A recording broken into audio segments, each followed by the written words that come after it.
Bonjour à toutes, bonjour à tous. Nous sommes le jeudi 6 mai 2021, au sommaire de cette émission.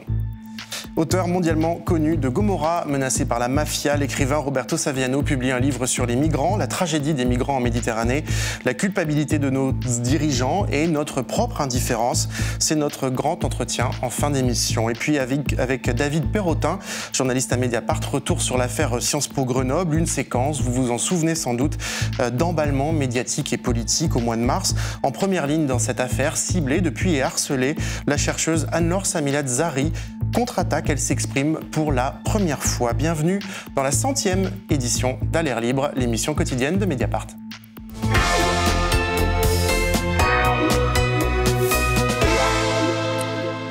Bonjour Anne-Laure Samilat Zari.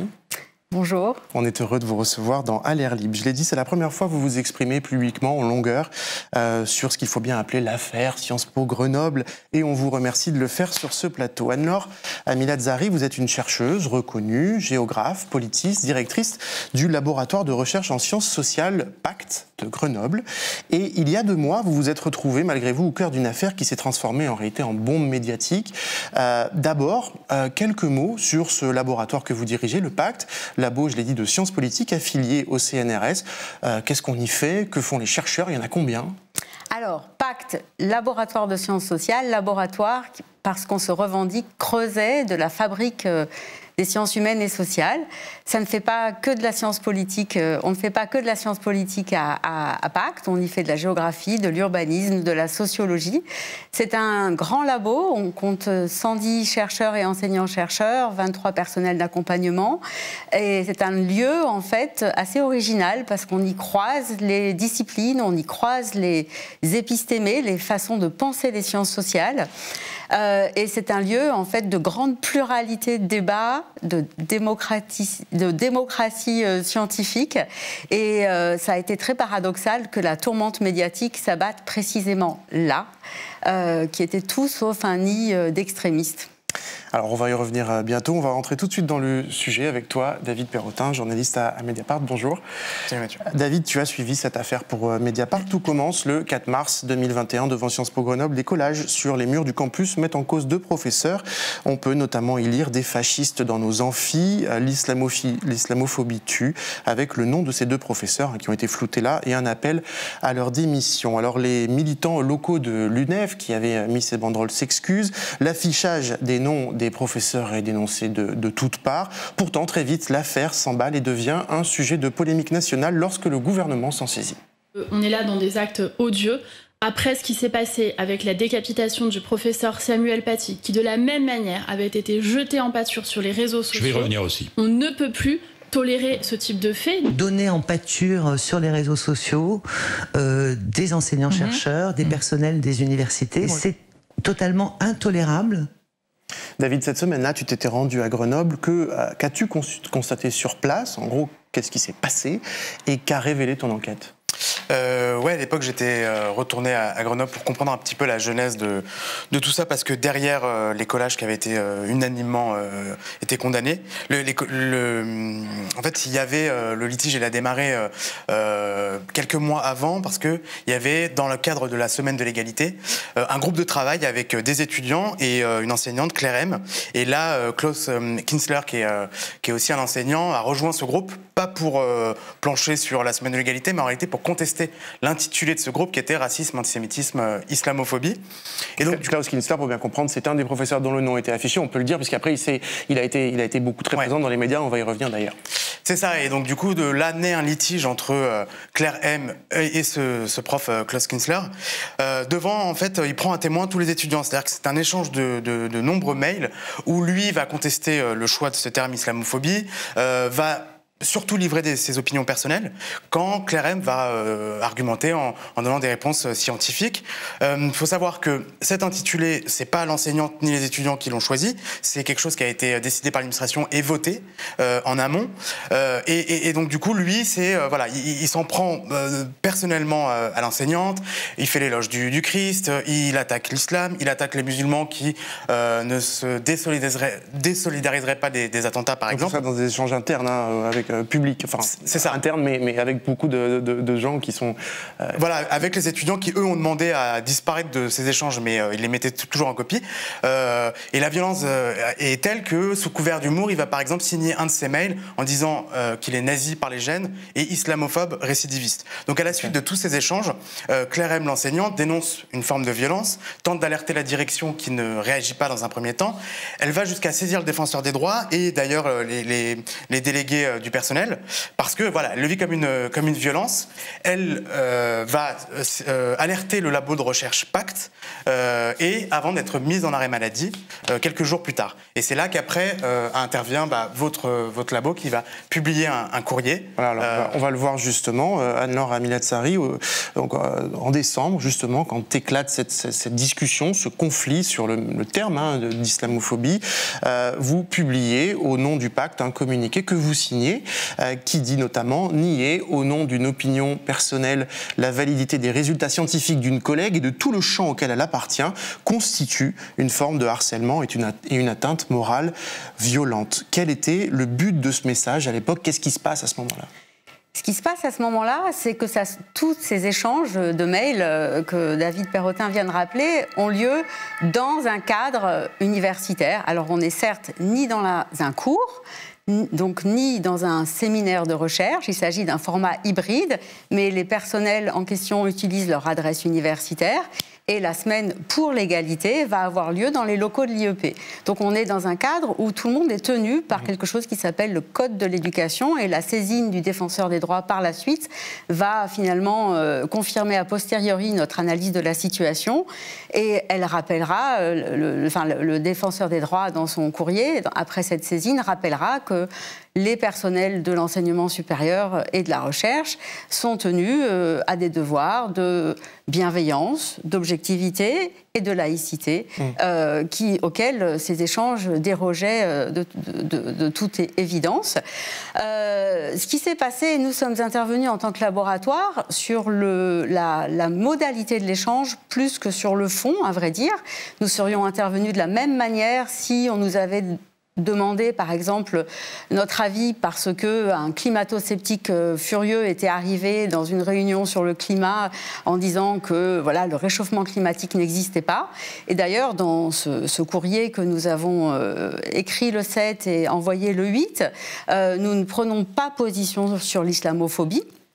Nous disons que c'est un terme problématique et qu'il doit donc...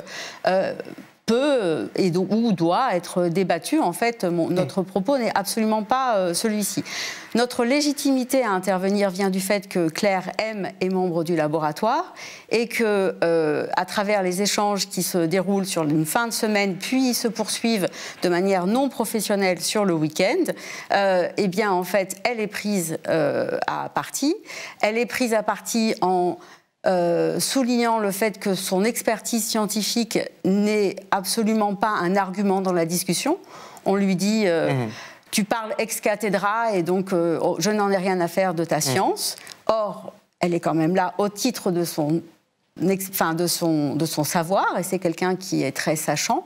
Donc nous intervenons à ce titre-là, et nous intervenons aussi parce que dans les échanges entre les deux enseignants, les sciences sociales sont prises à partie directement. La personne qui met en cause Claire M se permet de dire, d'ailleurs, je n'aime pas les sciences sociales. Cette personne après ira pérorer sur les plateaux de télévision en se présentant comme professeur de sciences politiques. C'est un professeur d'allemand qui Klaus Kinsler. dont moi je ne prononcerai pas son nom, qui a très ouvertement ensuite dit qu'il n'aimait pas les sciences. Voilà, il a dit qu'il n'aimait pas les sciences sociales. Voilà, vous m'offrez une transition parfaite, puisque à ce moment-là, donc on est en décembre, vous faites ce communiqué, l'affaire en reste là, d'une certaine façon. Voilà, et encore une fois, ce communiqué, malheureusement s'appelle communiqué, nous avons bien dit qu'il n'avait pas vocation à circuler, à être rendu public, il était destiné au groupe de travail. Donc à ce moment-là, l'affaire en reste plutôt là, mais 3 mois plus tard, après les banderoles, eh bien, tout ça ressort, et Klaus Kinsler vient dans les médias, dans cette émission notamment de Pascal Praud, l'heure des pros sur CNews, vous répond vertement. On regarde cet échange. Je sais que c'est difficile pour vous de regarder ça à nouveau, mais pour nos débats, pour nos échanges, c'est bien pour que les gens qui nous regardent voient de quoi on parle. Et là, c'est la grande absurdité Quelqu'un, un grand chercheur, directeur d'un grand laboratoire de recherche qui dit ça, il se met au dehors de la science. Il ne comprend même pas, c'est une femme d'ailleurs, elle ne comprend même pas ce que c'est la science. Et puis intervient ce laboratoire Pacte avec cette dame, je vais citer son nom, Anne-Laure Amia Zari. Cette dame-là, c'est la directrice du laboratoire. Mais cette dame, c'est une militante. C'est une militante. C'est des gens qui ne réfléchissent même pas. Oui, mais qui se croient tout permis et qui avancent aussi avec le sentiment d'impunité. Et c'est très révélateur, parce qu'on voit le terrorisme intellectuel qui existe dans l'université à travers leurs exemples et d'une certaine manière leurs fautes. Terrorisme intellectuel, dit entre Anne-Laure Amiladzari, ses propos, ceux de Klaus Kinzler et aussi ceux de Pascal Praud. Vous avez décidé de les attaquer pour diffamation dans le cadre d'une plainte contre X. Pourquoi ? Diffamation et diffamation à caractère sexiste parce que, comme tout le monde, au moment des affichages, j'ai affirmé ma solidarité envers mes collègues et mon horreur face à l'affichage de leur nom.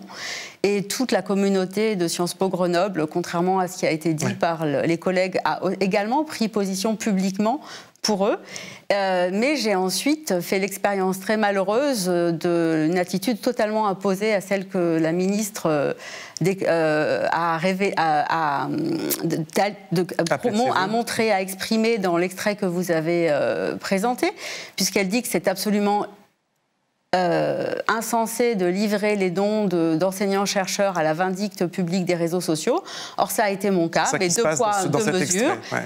Suite à des tweets au moment de la publication du premier article de Marianne, le lendemain des affichages, suite à la parade télévisuelle de mon collègue, notamment dans cet extrait-là, je vais faire l'objet d'une campagne diffamatoire avec multiples menaces de mort. Donc oui, je porte plainte sur cette séquence-là. Je porte plainte par ailleurs pour cyberharcèlement et pour menaces de mort, puisque en fait, autant mes collègues qui supposément jetés à la vindicte publique sous prétexte de leur attitude islamophobe se sont ensuite exprimés en disant qu'ils n'avaient pas reçu de menaces, autant moi je fais l'objet de menaces de mort nombreuses et répétées. Nombreuses et répétées, avec votre photo parfois sur des messages extrêmement personnels. C'est vraiment... comment vous avez vécu tout ça ? Mal.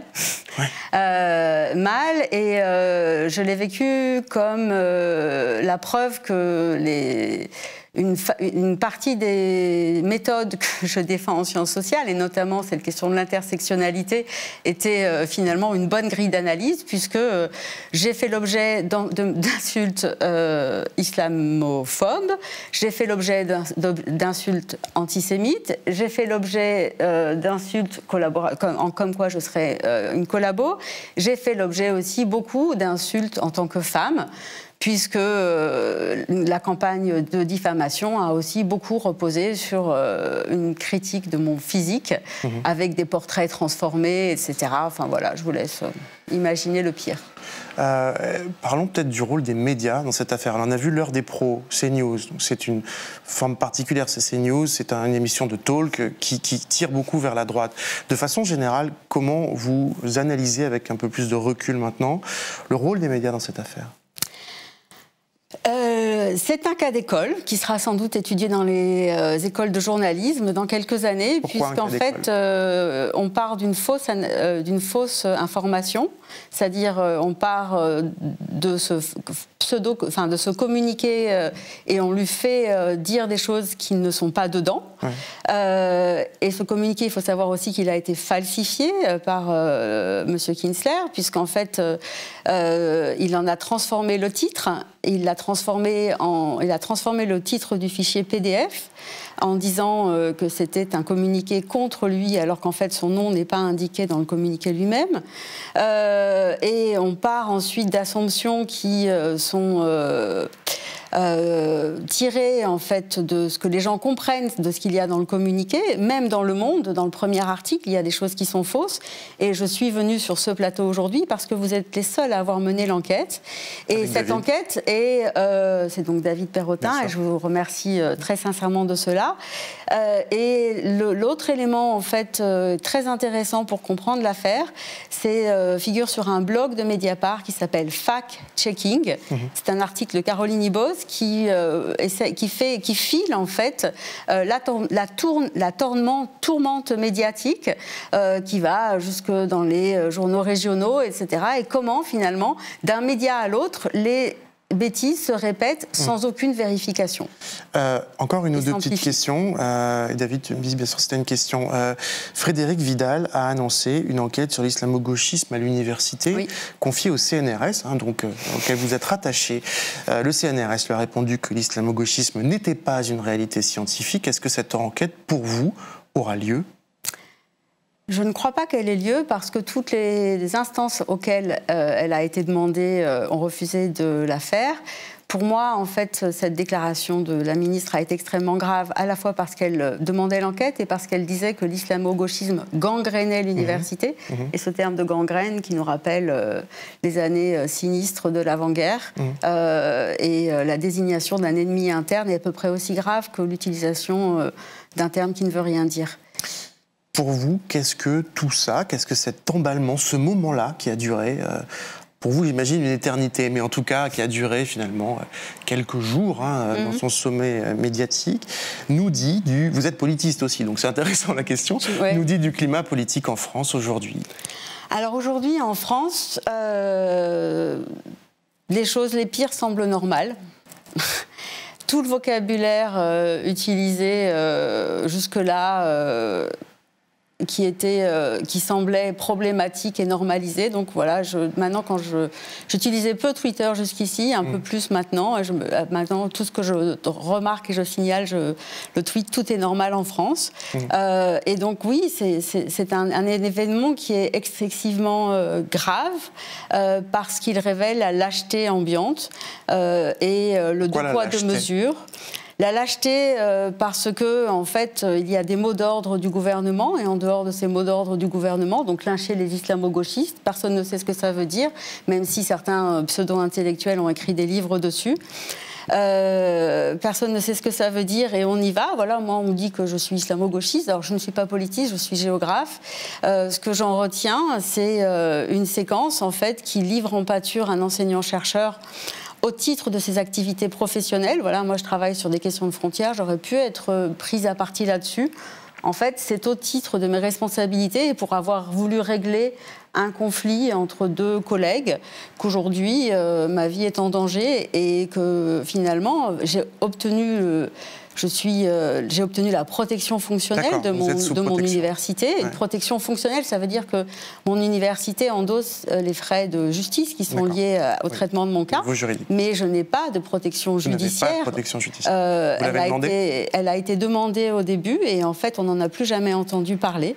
Donc en fait, d'un côté, la ministre a défendu des personnes qui effectivement ont été mises en danger par des affichages criminels, dont personne ne sait, hein, vous le mentionniez, qu'ils avaient été revendiqués à un moment donné, enfin en tout cas retweetés par l'UNEF qui ensuite s'est excusé de l'avoir fait, mais personne ne sait à l'heure d'aujourd'hui, l'enquête policière n'a pas abouti, qui est responsable de ces affichages.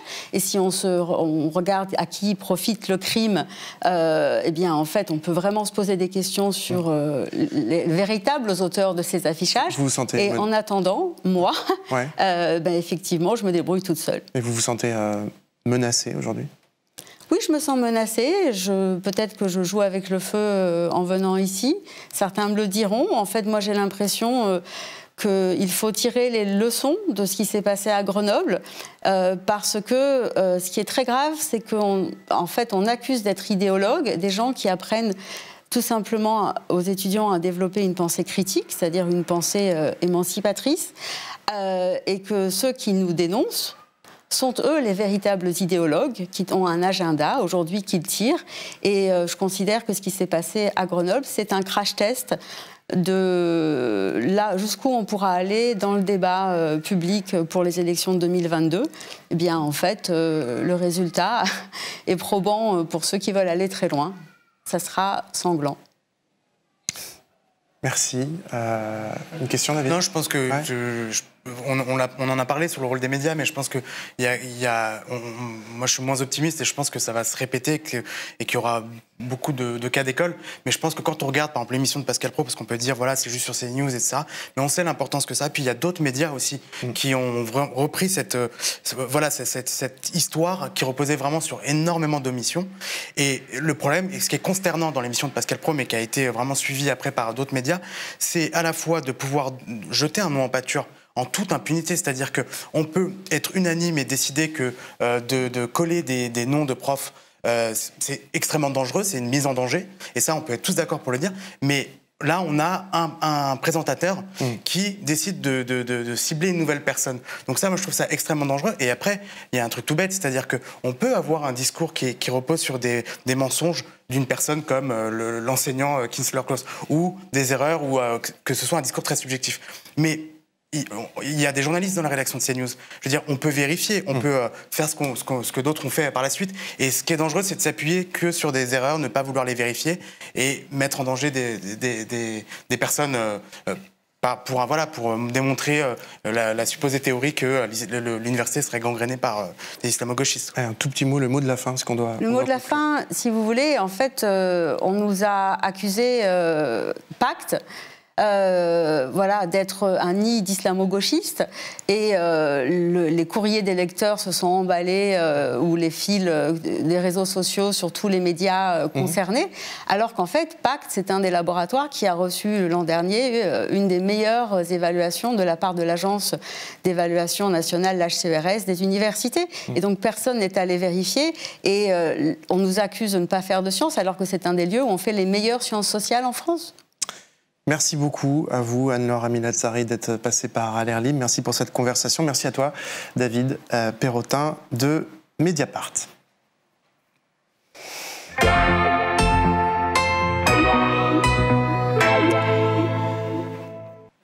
Depuis 15 ans, il vit traqué et caché, recherché par la mafia sous protection policière, ciblé aussi par l'extrême droite italienne. L'écrivain et journaliste Roberto Saviano, auteur en 2006 du livre Gomorra sur la Camorra napolitaine, publie un nouveau livre. Il s'appelle En mer, pas de taxi, aux éditions Gallimard. Un livre sur la tragédie des migrants en Méditerranée. Un coup de colère contre ce que Saviano appelle la propagande anti-migrants des dirigeants européens. Je l'ai interviewé ce matin. Il nous a parlé depuis un lieu évidemment tenu secret, en raison des menaces qui pèsent sur sa vie. Bonjour Roberto Saviano. Buongiorno.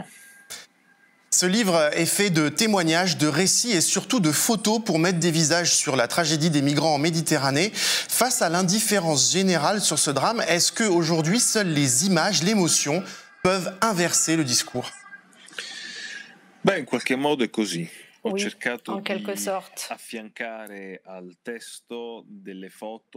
J'ai accompagné mon texte de photos qui font office de témoignage, parce que dénoncer ne suffit pas.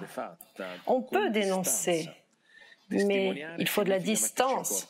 Et là, pour témoigner, il faut y associer notre corps et faire face aux conséquences, occuper l'espace avec notre corps. Et c'est ce que j'ai voulu faire avec ce livre, montrer que ce que je raconte est vrai. Je voulais que les gens ressentent des émotions, qu'ils réalisent ce qu'il se passe dans la Méditerranée. Roberto Saviano, il y a plus de 20 000 morts en Méditerranée depuis 2014, des drames quotidiens, on en voit tous les jours. Vous saluez dans ce livre le travail des ONG qui sont souvent qualifiés par nos dirigeants de passeurs ou de criminels. Il y a cette expression d'ailleurs qui est le titre de votre livre, expression de l'actuel ministre des Affaires étrangères italien Luigi Di Maio qui parle avec mépris des taxis de la mer, comme si le migrant prenait le taxi. Qu'est-ce qu'elle veut dire cette expression? Sì, l'attuale ministro degli esteri usò questa espressione. L'actuel ministre des Affaires étrangères a utilisé cette expression, les taxis de la mer. Voilà pourquoi le titre de mon livre, c'est « Dans la mer, il n'y a pas de taxi », c'est-à-dire qu'il n'y a pas d'espoir, on ne peut pas appeler les secours, il n'y a rien de pratique. En mer, on est seul, il n'y a pas de règles. Et la première règle en mer, c'est que l'on ne laisse personne dans l'eau. Personne. Les ONG sont accusées Mais ce ne sont pas des taxis, ce sont des ambulances de la mer. C'est un délire de la politique populiste italienne et pas que.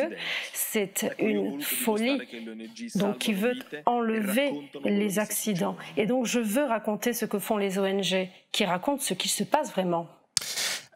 Dans cette affaire qui est coupable, cette affaire qui dure depuis de longues années, est-ce nos dirigeants, dont vous dénoncez les politiques et la propagande, seulement eux, ou aussi notre indifférence à nous, les citoyens ? Je suis convaincu que la propagande populiste et la lâcheté de la gauche européenne et italienne ont entraîné un conditionnement de l'opinion publique, un conditionnement qui est venu mieux et selon lequel les migrants sont perçus comme des envahisseurs. C'est une astuce qui a réussi. En ce moment, le monde populiste peut se permettre de ne pas parler d'emploi, de crime organisé. Il peut se passer de parler des grandes thématiques économiques parce que sa figure de proue, c'est de dire nous vous défendons contre les migrants, nous vous défendons contre toute l'Afrique qui souhaite venir en Europe. Ici, il n'y a pas assez de place pour nous, alors il n'y a pas de place pour eux. C'est un discours qui a réussi. Et donc, les principaux coupables, ce sont les politiques. Vous racontez bien dans ce livre comment les gens qui racontent, qui témoignent dans votre livre, hein, tous ces gens qui prennent la mer, qui fuient en fait la guerre, la misère, alors que le discours général est le discours de l'appel d'air, hein, le discours des dirigeants européens, c'est celui de l'appel d'air. Quelle est la responsabilité des gouvernements européens justement dans ces guerres, dans la misère que fuient les réfugiés? Il pull factor in realtà non esiste. Ce facteur d'attraction, cet appel d'air n'existe pas. Nous n'avons aucune preuve que Frontex, c'est-à-dire l'agence européenne qui contrôlait les côte méditerranéenne du côté européen. Donc Frontex a été démantelé et s'il n'y a pas les bateaux des ONG, eh bien il y a autant de départs qu'avant. Les migrants partent, ils continuent à partir. Qu'il y ait une ONG ou les gardes-côtes en mer. Ils partent. Il n'y a pas d'alternative. La responsabilité des Européens et des Occidentaux est dans le fait qu'elle n'a pas réussi à créer des rapports différents avec les gouvernements africains. La coalition des gouvernements africains est sans fin et les intérêts que l'Europe exploite. Donc l'Europe exploite cette corruption et cela donne un mélange explosif. Soit nous modifions nos rapports avec l'Afrique, soit on ne peut pas rêver d'un monde équilibré où les droits humains sont respectés. Roberto Saviano, on le sait tous, hein, l'extrême droite gagne du terrain. En France, bien sûr, Marine Le Pen, chez nous, espère être élue l'an prochain, présidente de la République. L'Italie est elle aussi gangrénée par le néofascisme. Et d'ailleurs, des gens comme Salvini ont largement participé à stigmatiser les migrants, les ONG. Est-ce que c'est déjà trop tard? Et comment on riposte à cette fascisation?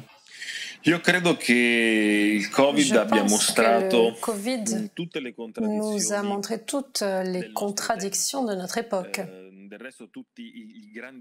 Du reste, tous les historiens de la pandémie, non pas les biologistes, mais les historiens qui ont étudié la pandémie d'un point de vue historique, eh bien, ils disent qu'aucune épidémie ne vient créer des contradictions. L'épidémie les cristallise. Ce qui se passe, c'est que l'Italie ou le Brésil de Bolsonaro ou les États-Unis de Trump ont compris et ces dirigeants n'ont pas été capables de gérer la pandémie et Salvini change d'idée régulièrement. Il nous a dit que le Covid n'était pas grave, que les masques étaient inutiles, qu'il fallait tout ouvrir, puis qu'il fallait tout fermer, qu'il fallait porter des masques. Il sonde le public et il base ses positions sur l'opinion générale. Ces contradictions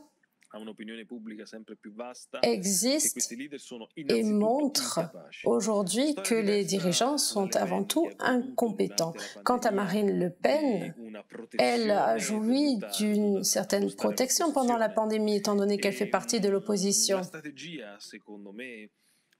Et selon moi, la stratégie que nous devons utiliser pour raconter le Front National et le monde de Le Pen, c'est d'analyser les liens entre le Front National et le crime organisé français. Car si on se limite au racisme du Front National, c'est une bataille idéologique. Toutefois, le Front National ne possède aucune vision du crime français, des rapports de ses dirigeants avec le crime organisé et surtout le Front National n'a aucune proposition à apporter. Et selon moi, c'est très important.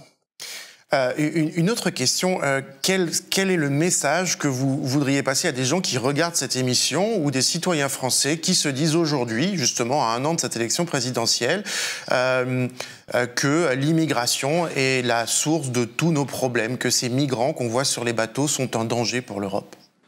Je veux leur dire que tout est faux. Je veux leur dire que la main-d'œuvre, c'est-à-dire ceux qui ont construit, ceux qui ont même empêché une grave crise démographique en France, eh bien ce sont les migrants eux-mêmes, et pas seulement les migrants africains. Je parle aussi des migrants italiens. C'est une immigration plus ancienne, mais qui est néanmoins très présente. Il y a une nouvelle immigration italienne. Et là, je vous parle en tant qu'Italien. Les Italiens sont la deuxième communauté qui a le plus émigré au monde après la Chine. Nous sommes un peuple de migrants. Alors tout est faux. Lorsqu'on vous dit que les migrants commettent des crimes, regardez les chiffres, déterminez qui commet ces crimes et rendez-vous compte combien il est facile d'attirer des gens vers le crime s'ils n'ont pas de droits, s'ils n'ont pas de travail. Et la chose que veulent les mafias, ce sont des migrants irréguliers sans règles, c'est-à-dire qui n'ont pas la possibilité d'avoir un travail avec un salaire décent, des migrants qui n'ont pas un espace humain pour s'épanouir. C'est ça que veut la mafia, pour pouvoir acheter des hommes et des femmes à bas coût. Et les mafias veulent également des prisons très dures.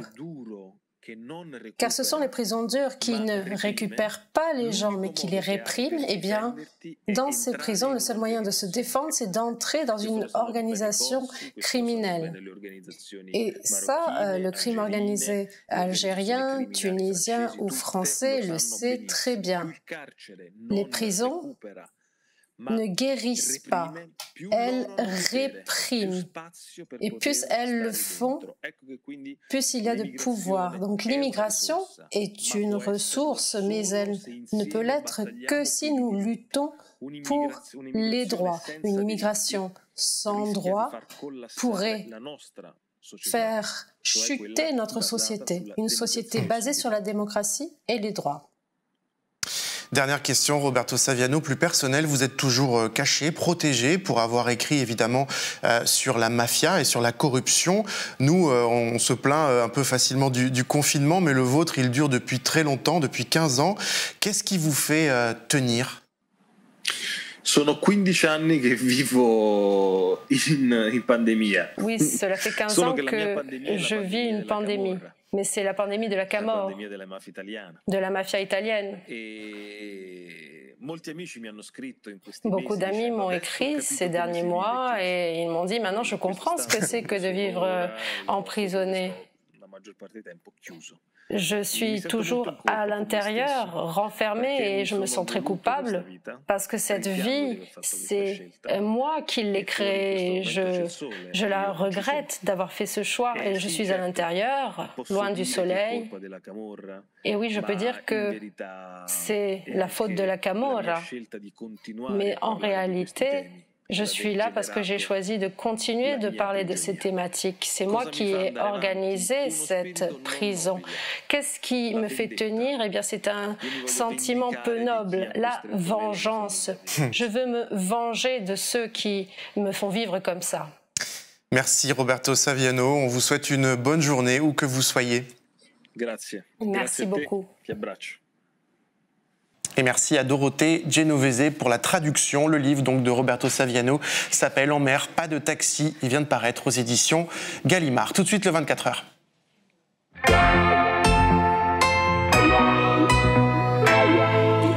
Si vous n'avez pas lu Mediapart ces dernières 24 heures, séance de rattrapage et surtout, abonnez-vous. Nous venons de parler des migrants en mer Méditerranée. Patricia Neves nous emmène, elle, dans l'Arizona, aux États-Unis. Le désert de Sonora y est devenu un véritable cimetière des migrants. Selon le dernier chiffre connu, un migrant y est mort chaque jour depuis 20 ans.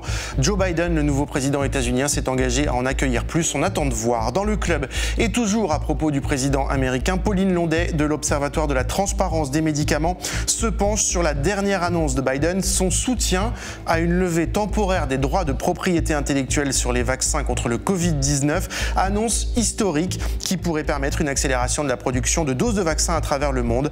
Là encore, on attend de voir. Enfin, Dan Israël revient sur les affrontements qui ont eu lieu en marge du 1er mai à Paris entre des membres du service d'ordre de la CGT et des manifestants masqués. Le syndicat dénonce une action organisée par l'extrême droite, mais d'autres manifestants s'interrogent. Et si l'attaque venait de leur camp? Incertitude encore à ce stade. Voilà, à l'air libre, c'est fini pour cette semaine. Samedi, ne manquez pas notre documentaire Nous la mangerons, c'est la moindre des choses, réalisé par Elsa Maury, l'histoire de Nathalie, une bergère qui consacre toute sa vie à son petit troupeau dans le Piémont Cévenol, un documentaire en partenariat avec Tenk. Ce week-end aussi, l'entretien de Fabien Escalona avec Thomas Vescovici et Denis Charby sur l'histoire et le présent de la gauche en Israël. Merci à toute l'équipe d'À l'air libre, Christophe Guignot, Célia Mebroukine, Youmni Kezouf, Martin Bessin, Armel Baudet, à notre équipe technique aussi. Cette semaine, il y avait Justine Mazoyer, Alexandre Huet, Jimmy Beaufils, Stéphane Pruvot. Lundi, vous retrouvez à cette place Valentine Auberti. Bon week-end, prenez soin de vous.